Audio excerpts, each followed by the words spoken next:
Hello friends, welcome back to ESL DRILL. This is part 5, of course the last part of the lesson Unity in Diversity in India. Let's look at the first paragraph now. Other significant features of India's cultural unity are the variety, color and the emotional richness of its dances. The country abounds in tribal dances, old dances as well as classical dances of great virtuosity. Throughout India, need is regarded not merely as an accompaniment to social intercourse, but also as a mode of aesthetic expression and spiritual realization. Let's discuss this. So, we have been discussing our cultural unity and our cultural heritage.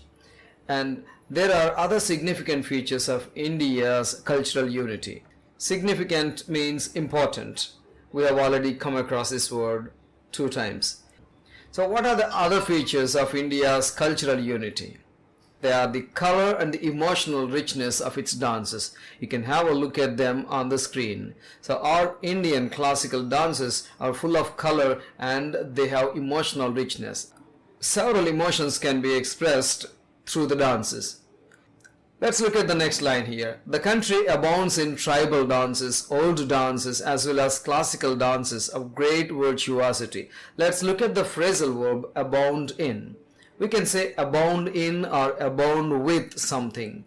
It means to have something in great numbers or great quantities. To have something in large number. Now here we have, in our country, we have great number of dances which are performed with great virtuosity. Virtuosity means nothing but a high degree of skill. So these dances are performed with great skill. And you can have a look at them on the screen. There are tribal dances, old dances and classical dances. Throughout India, need is regarded not merely as an accompaniment. Here merely means just. Here accompaniment means something that goes along with another thing. We generally think that whenever there is a social intercourse, let's look at that here, social intercourse, where people gather and then exchange their ideas, like parties and some functions.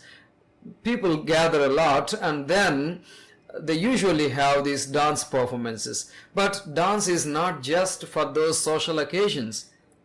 Dance is also a mode of aesthetic expression. Let's look at the word aesthetic here. Aesthetic, or it can be pronounced as aesthetic. Anything is okay. So aesthetic means connected with beauty and art. So dance is not just for going with social togetherness or social intercourse, but also it is a mode of expression of beauty. It is for expressing beauty and art, and also for spiritual realization.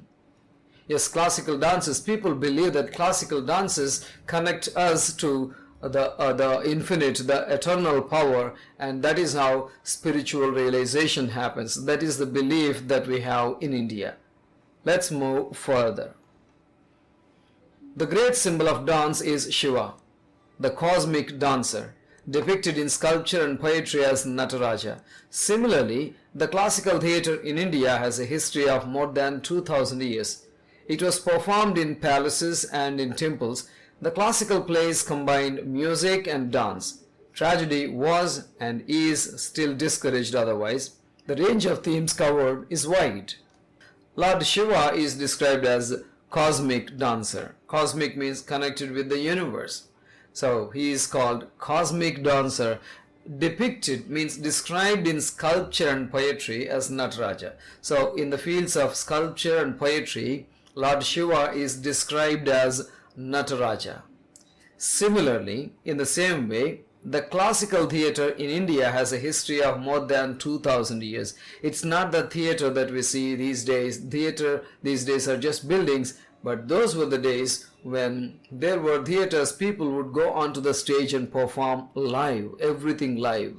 And those were theatres. And it's not new to Indians. It has a history of more than 2000 years. Theatre culture started 2000 years ago. Actually, these dances were performed in palaces and temples. Palaces, kings' palaces and temples. The classical dramas combined music and dance. There was music and there was dance. But one thing was clearly avoided. What was that? Tragedy was avoided. Comedy was encouraged. Romance was encouraged. Action was encouraged. But tragedy was discouraged. What is tragedy? Let's say a story with a sad event, a sad situation, or sad climax, a sad end. A very sad event or situation, especially something that involves death of a hero or heroine or something like this. So those tragedy stories were avoided. They were not encouraged. They were discouraged. But the range of themes covered is wide. So theme is something, a plot, something that the story is based on. There were other themes except tragedy. Just like I have mentioned, comedy, romance, action, suspense, everything was encouraged. These were themes, different themes, but tragedy theme was not encouraged. Let's move further. It is this strand of cultural unity running through the country that we are heir to, and to which people in the West are increasingly turning now. Okay, let's look at this here. It is this strand of cultural unity. What is strand? Strand is one of the different parts. Now we have been talking about India's cultural unity. There have been many features. One of the features is what we have talked about. Our country has this great cultural unity and we are already heirs to it. We already discussed this word heir. So we get this property, not physical property, cultural unity. We have that cultural unity. We own that cultural unity. So, and to the same cultural unity, the whole world, the rest of the world is turning now. So the whole world, the rest of the world is looking to adopt our cultural unity. So what is our job now? What is our responsibility? Our responsibility is to uphold this torch of cultural unity. So what is the meaning of uphold? Uphold means to support something that you think is right and make sure that it continues to exist in future. Now we know that we have this great superior cultural unity and our responsibility is to support it and make sure that it continues to exist in the future, so that by doing that the rest of the world can see, follow and emulate. Here emulate means to do something or behave in the same way as somebody else. We have this cultural unity and the rest of the world believes that this is superior cultural unity. So they want to follow it. They want to behave in the same way as we do.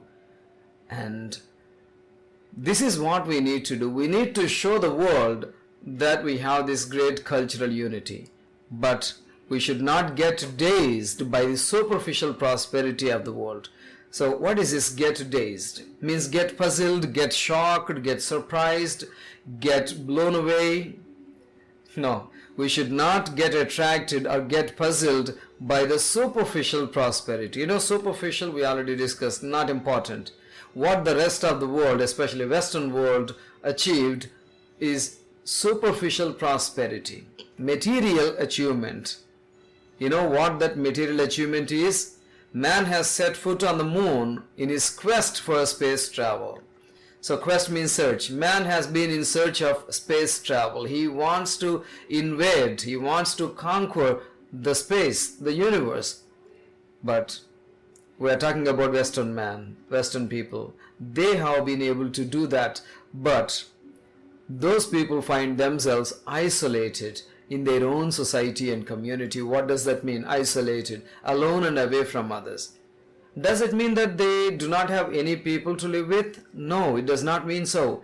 It means the relationships there are not as strong as we have them here. So we have good relationships. We have many relationships that keep us together, that keep us united. They are so strong that they keep us united, but their relationships are not as strong. That's why they feel isolated, they feel alone and away from other people.